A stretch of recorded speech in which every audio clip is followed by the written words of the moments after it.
Okay, well I'm on Gallewood Common this morning, just off of the Stock Road really, and I've just wandered down to have a look at this view of Byron Hall. Rather like that. It's very pleasing subject on this wide expanse of common area. Quite a recognised spot if you travel between Gallewood and Stock. I think we can probably make a subject of that. May need to move over a tad of a distance. Yeah, let's see how far we can get with that.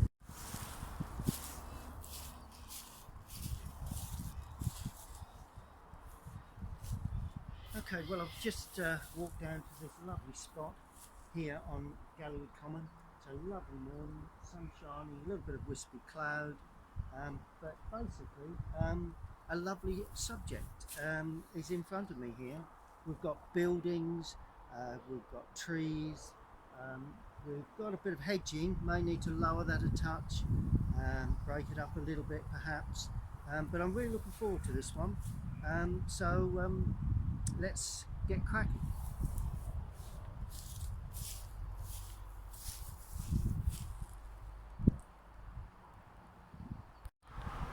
Okay, well that's the view I have in hand at the moment. I have the drawing down onto my watercolour paper, I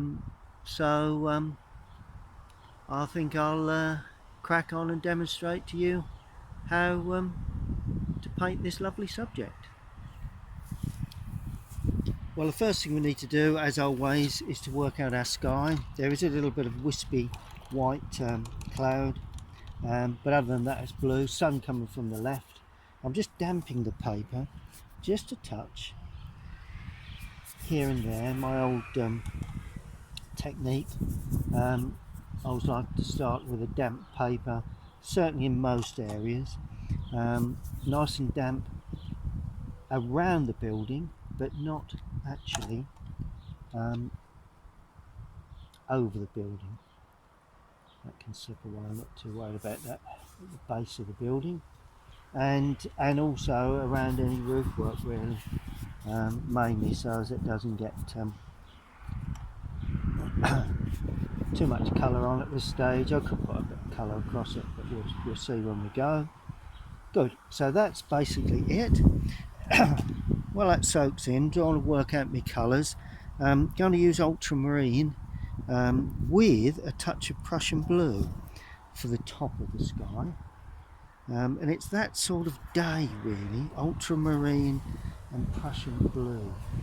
I'm just wisping that on. We've got these lovely wispy clouds, something that you quite often see in a landscape during the summer months, and too much light there, so I'm trying to get a bit of feeling of wispy cloud work running across the sky down into the lower edge. Just got to watch that it doesn't run back later on. Good. Now the clouds do have a little bit of what I'd call sort of warmth, so only just hinting, a little bit of yellowing to the tops of these lovely clouds, particularly that side there where there's light. I'm going to drop in a bit behind that tree there, just always watching that it doesn't look like if we go over the chimney. Actually, just keep it nice and clean and straight. That's it. There we are. So that's a nice little wispy cloud formation. I think that probably does it. Just put the board up just a touch more while that settles in. Now the greenery, well, we're going to have some yellow on the hedging at that point, cadmium yellow.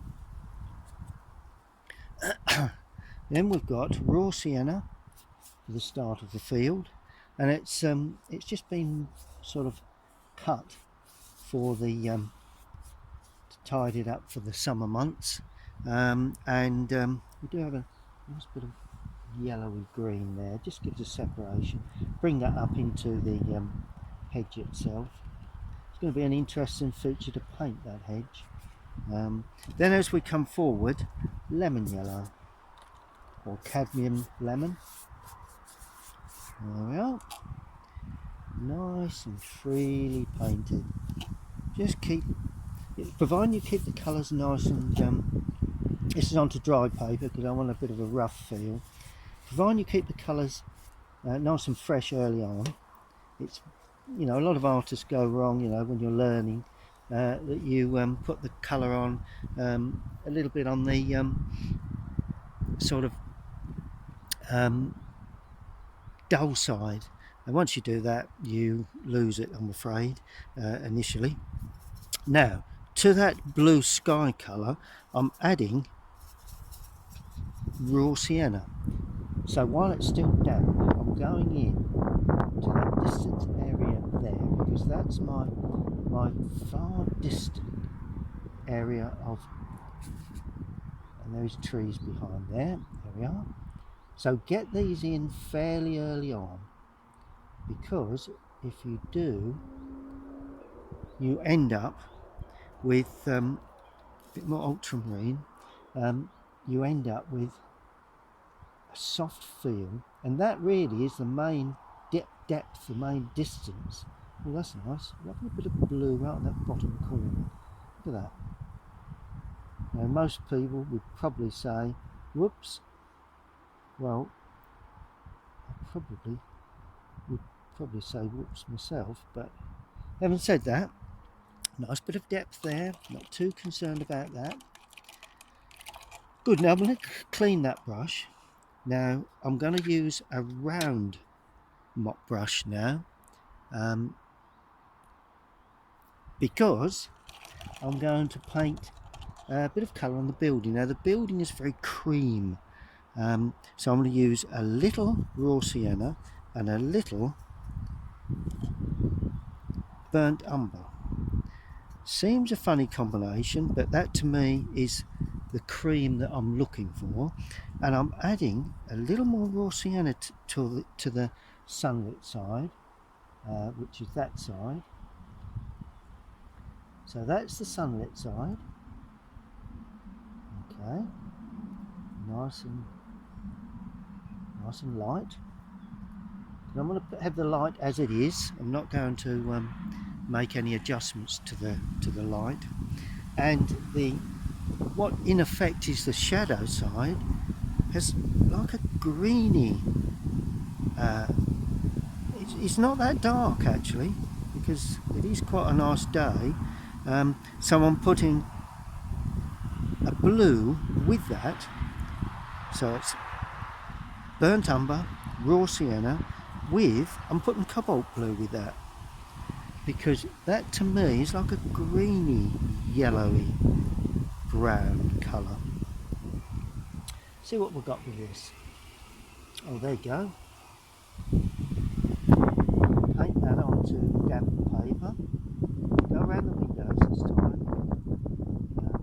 That in effect is our shadow side, which is quite interesting to paint on, because that, although it's a shadow colour,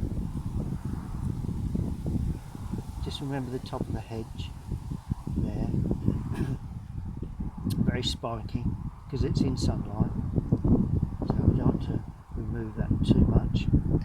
And of course this part of the building will be exactly the same. It goes up to about there, I think, so you can always make your adjustments as you paint to your heights and where the windows are. You just get a rough idea when you lay the drawing down, but basically that's where those windows go. That's good. Yes, we've got you can see from that we've got sort of like a two-tone effect. So although it's in shadow, it's got a lovely reflective light from the field that I'm standing in, really. So that's the way we treat that.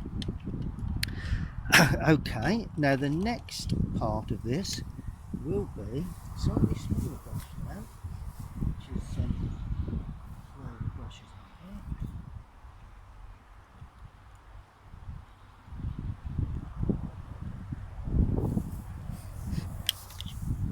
are here. Okay, now I'm going to put in, it's a lovely ridge tile. Let me just bring you up to the subject again so you can see exactly what I'm talking about.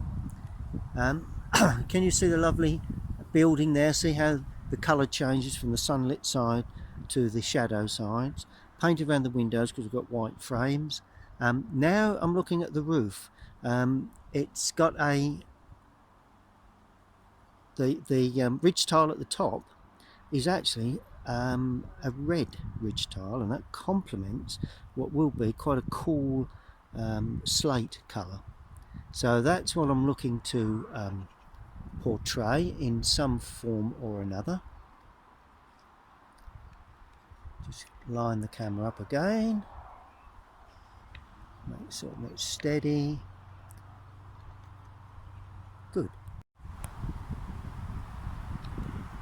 Right, now I'm going to put in that ridge tile. Now that is quite a feature. It doesn't look that red, but I'm going to make an improvement on that, make it even richer in colour than it actually is. So I'm using light red for this to get that lovely ridge tile. Shape the brush, and that ridge tile sort of runs along there like that. A little bit of perspective. Could even have a little bit of red in there. Just bang some little bits of red in there just before it dries. There we are, lovely red ridge tile. Now this is of a similar sort of ilk, really. If that's the word. There we go. But this one is red. So I'm going to add yellow to that, a little bit of burnt umber to the light red, just to give it a different feel, perhaps slightly, you know, that is in sunlight, but I've made the ridge tiles a little bit dark, lighter in that respect. There we go. Yep, that's the roof area as far as I can see. Certainly that runs flat and level. Yep. Now I'm going to paint the roof. My favourite mix for red tile roofing, sorry, grey tile roofing, Indian red and Prussian blue. It's an old, what I'd call it, my James Fletcher Watson mix. Tried it once when he told me when I was visiting him in his exhibition down in the Cotswolds, and used it quite a lot ever since, really. Don't be too warm with this, so it's quite a bit of blue there, but it is sunlit. So look at that, it's a red tile roof. Sorry, a grey tile roof. Got red on the brain at the moment, and we paint around the chimneys. It is a small brush, but it's be nice because as it runs out of paint and we pull across the paper, we get that lovely sort of jagged effect, which adds interest. You know, you don't want to paint everything in, you know, leave a bit of interest in as much as some little crisp white piece of paper on the roof. That always works well. And I'm going to paint down the gable side down to there, the overhang of the roof line. Right, now I'm going to paint the chimneys red. We're not going to put the shadow side in. I'm going to use light red with a touch of alizarin for these red tile roofs, chimneys. Not too good with my words this morning. One there and one there. Not being too fussy with them, you know. Looking to portray that old building look. and another one there, but I don't know whether you can just see, well, I've knocked the red back a touch, so it's not as red. And just to create a bit more of a sunlit side, I'm going to lift off some of the paint on that sunlit side with a damp brush. See the way I've now lifted that off, and we've got a little bit of running where the roof has bled into the chimney, which is great.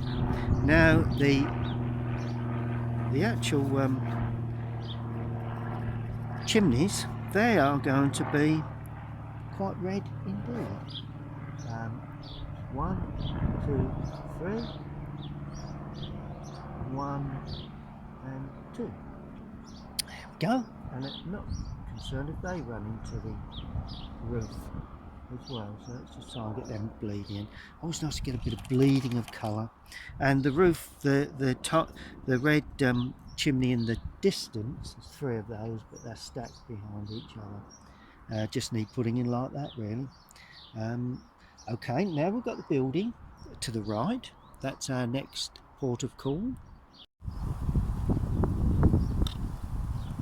Now for the red outbuilding to the right, there is another red roof line that I can see that's just about there, so we'll put it in. It's not a major part of this painting, but I think I will put it in. Then we've got that lovely red sunlit, and the sunlight's on this, it really does glow a beautiful red like that. And I'm going to weaken that red as we come down, so it brightens that red up. It's quite a severe sloping building, and that finishes there again on an uneven edge at the top of the hedge.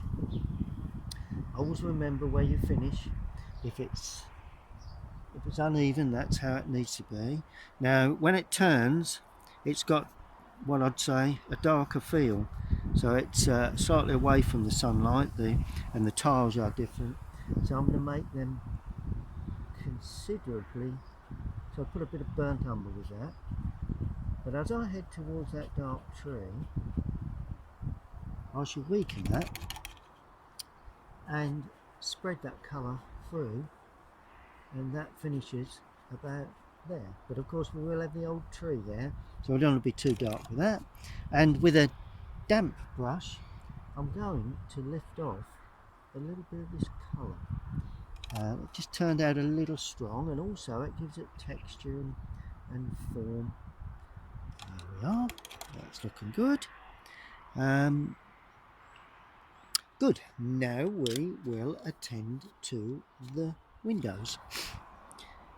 Windows, well, burnt umber and one of the blues, ultramarine probably, maybe a little bit of Prussian in there, come up a bit green, but I'm not too concerned about that.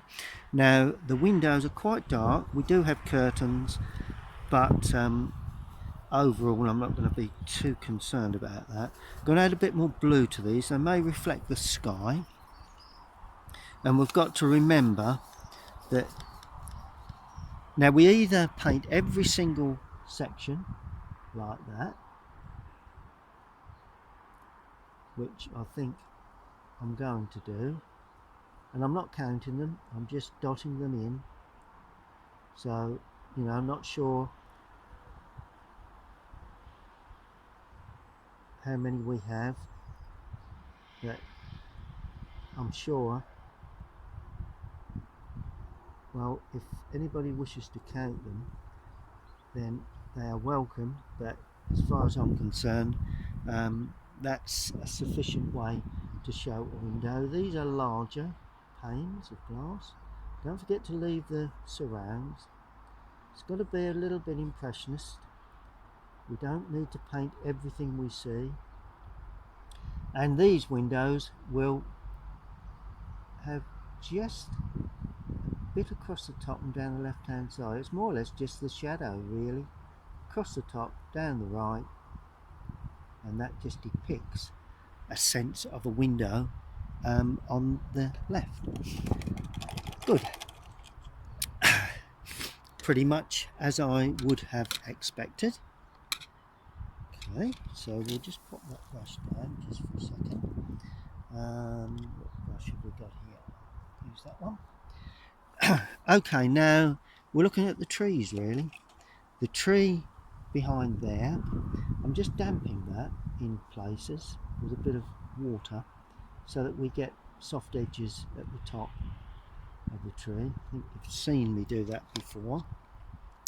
And although it's quite rich green, I'm actually making it more of a dull green, more of a dull bluey green really. Doesn't want to be too dark, but it needs to have a little bit of strength against that chimney. There we are. And notice when I drop into that, it spreads, and that gives you the open effect of a tree, plus some harder edges. Notice how we do come into hard edges, but it gives a nice soft feel to that distant tree. It's not a, it's very dense. There are some open areas, so we need to show those, but around the chimney I'm going to paint, just hang like that, and then when it hits the roof line it's quite, just go a little bit darker in places just to give a bit of a feel of certain parts of it in shadow. There we go, and then that comes down the side here. Once you justify the positioning of that tree, then all sort of comes together really. It's quite dense in this lower area, but you can make it up as you go along really. A little bit darker now as we come down there, a little bit darker around that chimney just before it dries. Always nice to have a dark edge around the chimney lines. There we are. And then just work your way down with this very dark area now. Although it's dark, it's quite blue, so it still gives a feeling of distance. There are some hard edges on the outside of this tree, a little bit at the top. Now, see the way I've dotted out into the drier area? It does give that a bit of interest in the sky. A little bit more colour under there, check that roof line, and that then springs out into a dry area there, and that cuts down very easily there. We finish at that point, and then a little bit of that tree that stands out there, so there's sort of like, let's try and make that a slightly separate tree area there. That just brings it a little bit closer to us. So there's another tree in front of that one. Good.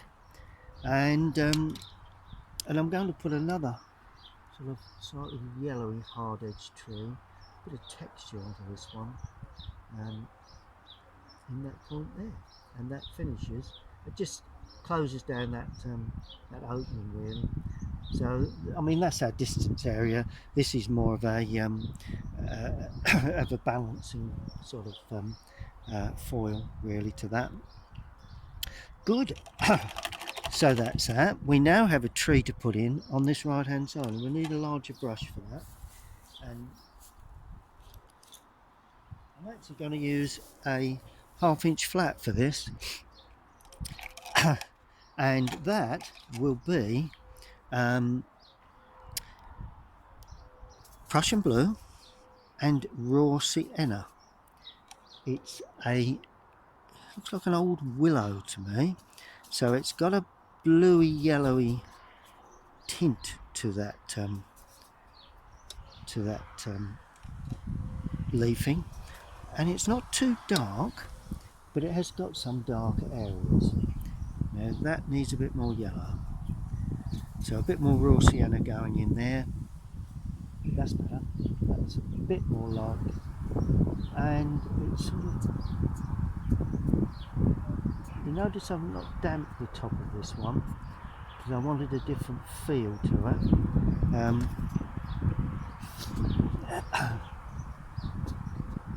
as it runs out of picture there. That's it. And we're adding a little bit of burnt umber to that, because it's a little bit darker, a bit more yellow into parts of that. There we go. Yes, and that hangs over just nicely into that distant area, and it gets very sort of open at the top. It's quite a large tree. And then as we come down into the lower areas, there are darker areas. It sits right behind that there's a nice darker area there. It does sit behind that the hedge. It's not in front of the hedge, so that's always something to be aware of. Obviously, it spreads out. It's quite a large, very large sort of trees. Just one or two little darker areas, just to patch in here and there. There we go. One or two little dark areas just before it dries. That's good. And quite dark in that lower area there again, remembering the hedge if it's sort of uneven and one or two little dark touches as it breaks out into the sky. Very impressionist sort of feel to that tree. And then we quickly paint in the dark trunk work, and we can see that dark trunk. I'm using burnt umber and Prussian blue, and I can see a dark brown greeny trunk, and just before it dries I'm going to get that in, and that spreads up there like that. Nice thick trunk to that. And we've got another area of trunk there. It's quite a large sort of tree really. We'll put in the smaller branches later on, and we've got a branch coming off there. The main thing is the main branches in the centre of the tree to start with. That's it. Now we can attend to the smaller branches later on, but we need to get those main ones in. Right, now we turn our attentions to the right hand side, the large tree on the right hand side. Okay, I've just tilted the board up so you can just see the way I treat this large building. Now I'm going to start off with cadmium yellow into that sort of area where I painted these two trees. This is probably a dominant feature, so we've just got to be quite bold to start with this. Just put a little bit more cadmium in there. There we go. And what we've got to depict, and it is a depiction of this very large tree that's in sunlight, but it will have dark edges where the sun is catching, creating shadow work. So we just keep laying it on like that in varying tones. This will be out of picture probably on the mount, but we're not too concerned about that. Our main thing at the moment is to get the bulk of the tree in, the way it overhangs. Use the corner of the brush to get the smaller branches coming away, particularly at the top there where you get sort of small little touches of the branches. It is an impression, but you've got to give an impression of detail. That's probably for the amateur one of the hardest things to do. Now I've got it going in quite dark now, while it's still wet. swathes. I'm just looking at the tree. There's swathes of sort of darker areas, not as many on the right hand side, but just swathes of dark colour. Lots of dark colour on the right. It's very dense in the centre. It's a really dense old tree. But you've got to remember we've got sunlight on this tree, so quite an interesting feature, and plenty of Prussian blue in there now, and it just hangs over that right roof line of that, and the trunk is virtually full of leaf in it, really. Can't really see the trunk at all. I'm going to add burnt umber to that just to give it a browner feel, but overall it's quite dense there where the trunk is. There is little, I don't know whether this will actually be in the picture in the end once we get the mount over the top, this edge here, but that's the way I would depict that lovely old tree standing there. Anyone that knows Galleywood would know that there.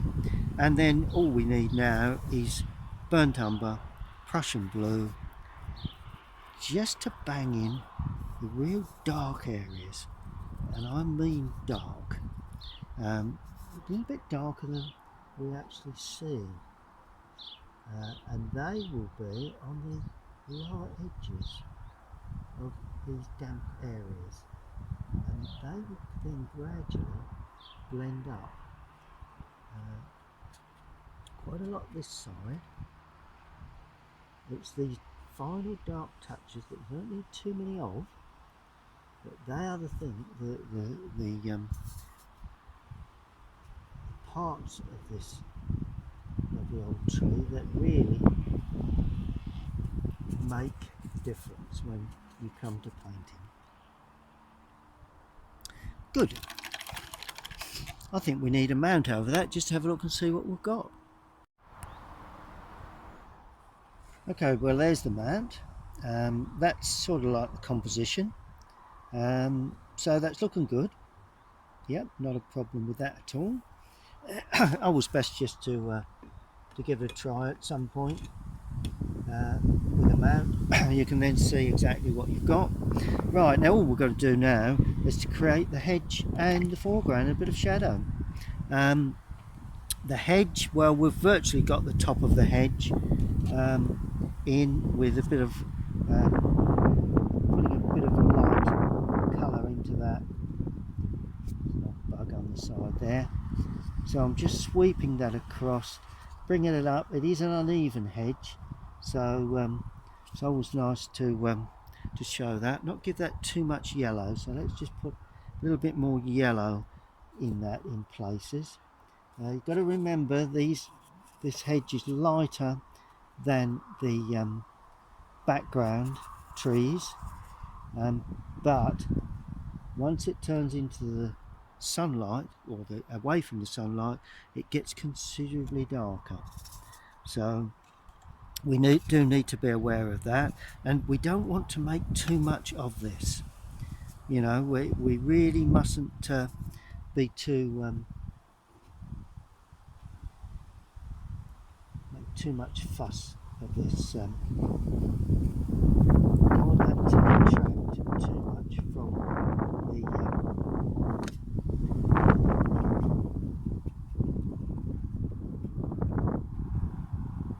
when I stop talking, that's when I'm concentrating, just to get this right. That's good. Now it needs to be very dark as we come along the bottom edge, so plenty of green, plenty of brown in there, and we paint up into that damp area just like that. There we are. And then we use brown cut along the base and run up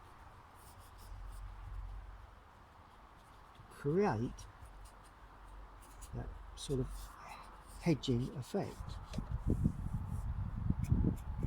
There we are. And all of a sudden got that lovely impression of a hedge dotted along. Now there will be some darker touches here and there, but nice and dark. That way we and notice I'm flicking in some little dark touches here and there, because there is some darker edges within that, but overall very quick interpretation of that hedge that stands up in front of that lovely old barn building. We mustn't play with that too much. Good. Now we come to the foreground. We've got a lovely green. Now I'm going to use a flat again for this. Might even bring in the mop brush. So what we've got a lovely sort of green area there. Lovely summery green. That's it. Alright. And I'm bringing that in so as it just softens a bit where the hedge meets the grass. We do have some sort of pieces within that grass which may be worth bringing in, because it does pull the eye into the picture, and they are the sad there's like a, where they've mown the grass, you can see, there we go, see that brings a bit of, how can I put it, a little bit of depth, gives a bit of perspective to the foreground. There we are. And there of course will be some of that here.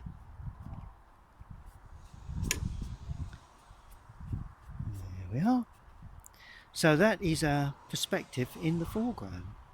All we need to do now is to think about putting in the shadows. Now the shadows really, it's all about shadows on the buildings to start with, or on the building, and the shadow I'm going to use for this is Indian red and ultramarine. Those two colours mixed together give us a wide variety of shadows, warm and cool. Blue is cool, so the blue shadow I'm going to use as a casting shadow down onto that side panel there, and it is quite a wide shadow because I want to really show the effect of sunlight down that gable end. So that finishes there. Okay, now there is a little bit of architectural detail there, and a pipe there that needs to be just dropped in. Good. But when we come to the shadow on the roof, I'm adding a little bit more red, and the shadow is the chimney and the casting shadow from the chimney, and that is quite long, like that. And then the shadow on that side of the chimney there, casting across. Yeah. A bit more blue now for a bit of shadow and a bit of detail on the brickwork there. Touch down the right hand side of that, and that chimney is pretty much completely dark. That's good. Just before that dries, I'm just going to lay in a really dark shadow there, so it shows the underneath of the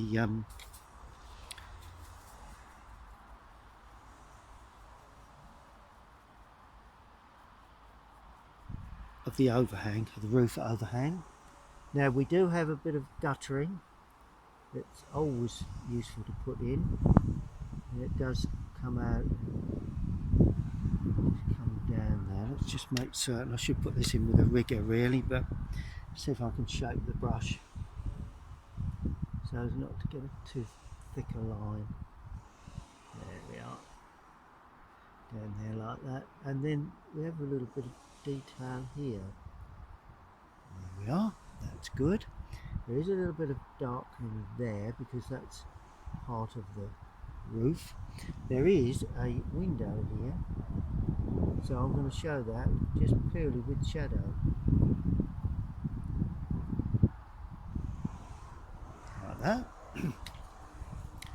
And then of course, a bit more red in this, the overhang shadow there, on that roof line, like that. And just form up the top of that and come down that side to show where, and there is a sill area there. There we are. So that depicts that. It's looking good.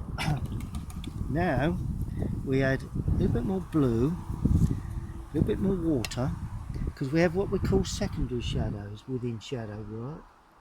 So there is a shadow that cuts down there like that. It cuts across there and down there.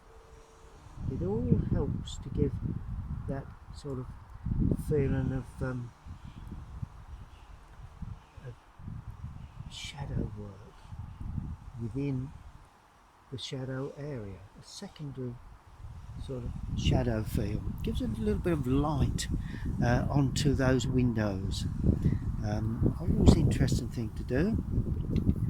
I'm also excuse me, going to create a shadow running across there. There isn't one, but I'll put one in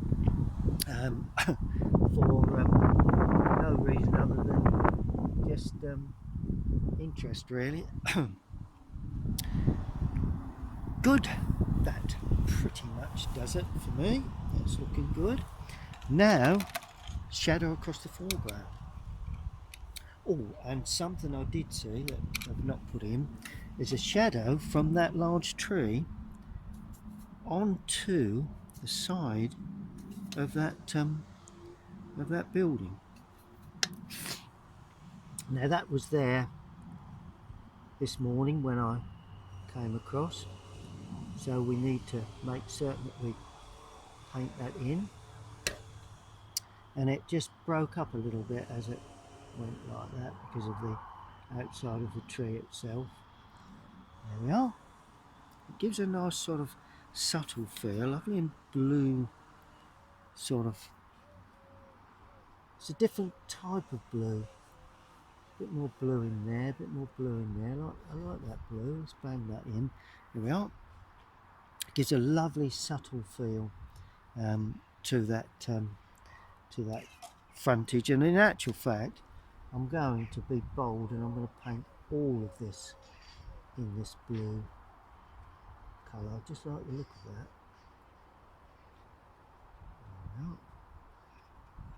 Just take off the sunlight. That's going to be dark. Just I'm trying to pick up that lovely sort of sensual feel of sunlight really onto that building, particularly the gable end, but you know, it is in shadow and yet it's interesting. Good. Final thing is the shadow in the foreground from the tree I'm under, but also from trees that are further away. And all we do with that, we get a dark green. I'm going to use a mop brush to damp the outside edges of these shadows. Then I'm going to draw in a nice dark shadow like that. It's going to run down that bit of hedging, and then it breaks out into a dry area somewhere there that basically it's quite dark.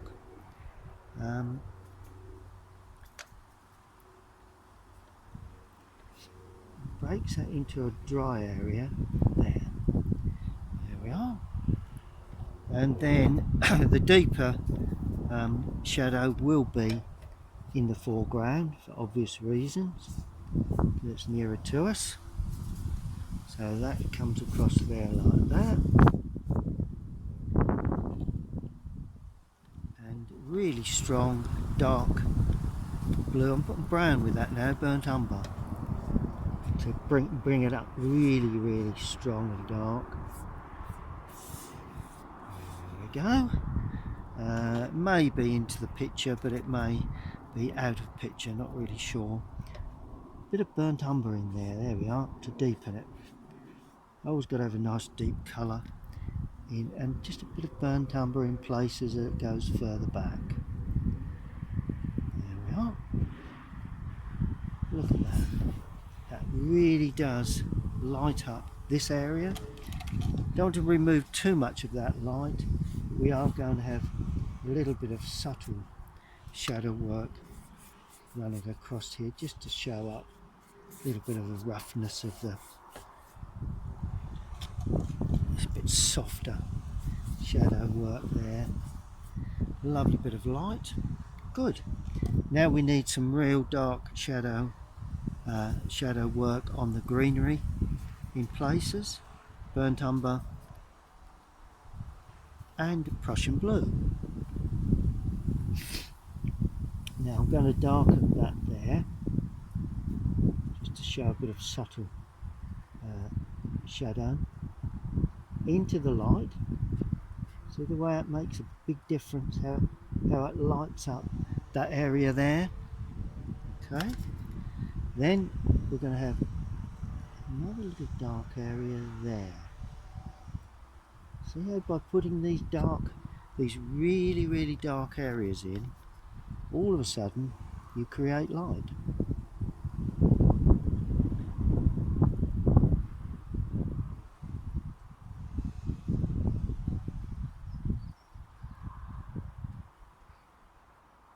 There we are. It's all a matter of creating lights and darks.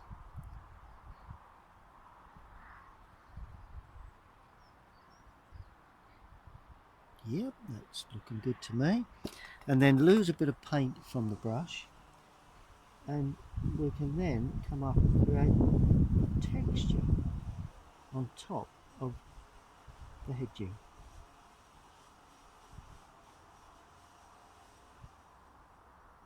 A real sort of subtle light effect.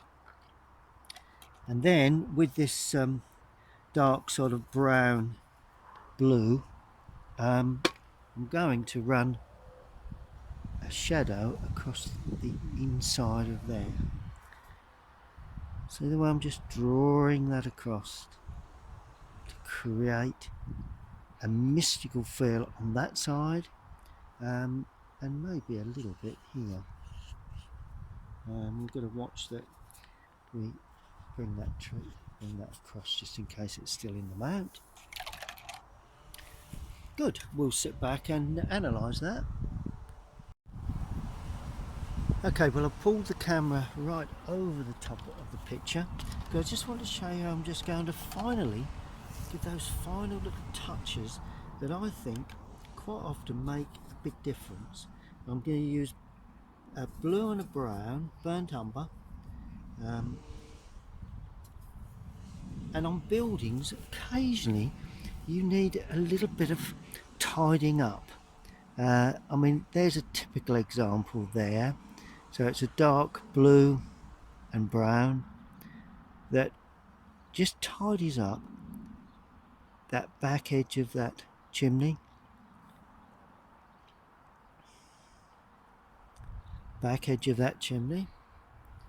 Just gives that bit of interest, bit of underneath the guttering there. you know, it just tends to sharpen up. I do that quite a lot on buildings. We've got a little bit of interesting detailing there at the top of those windows. Gonna just put a bit down the right hand side of those windows. All of a sudden it's a dark brown. It just, I don't know, it just gives it a little bit of detail within the shadow areas, and we can be, you know, pretty selective about this. It doesn't have to be everywhere. In fact, I wouldn't want to put these details everywhere. There we are. That's what I'm looking for, to get that real final little touch of interest.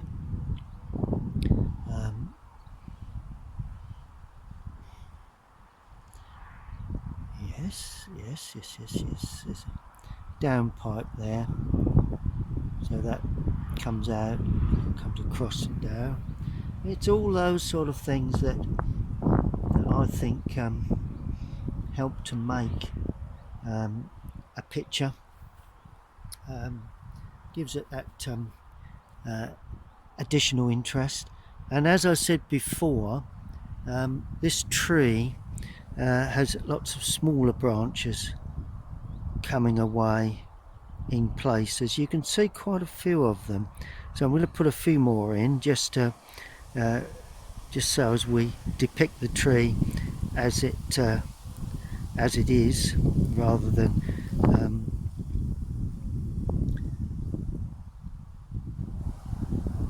a branch coming out there, a few more branches in the lower area. Can just see the branches just appear. Lovely old willow that. Feel that needs a bit of attention.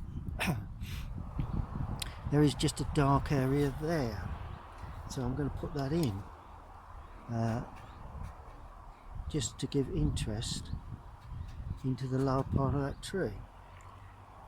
You know, I'm just, you know, you've got to be very careful. You can soon overdo this, and before you know it, you've ruined the fresh effect of these sort of pictures that buildings, you know, can easily overdo this. But I do feel that little touches here and there, the ridge tiles, you know, just put in a little bit of interest on those. Not too much on this one, as it's further back, but oh, and the tiling here, you know, we've got a ridge tile there, and we've got an uneven piece of tiling there. Always good to try and get that hint at tiling, edges of tiles. That I'm going to put in dark.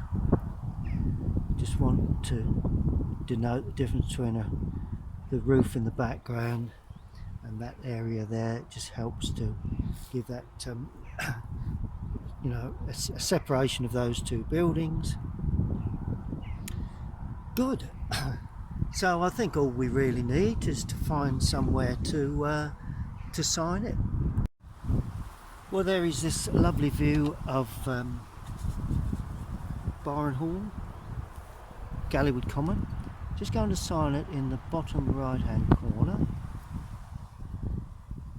Been quite bold with the signature today. Don't know why. And just going to put a couple of birds, I think.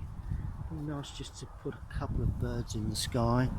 And I would suggest somewhere around here, really.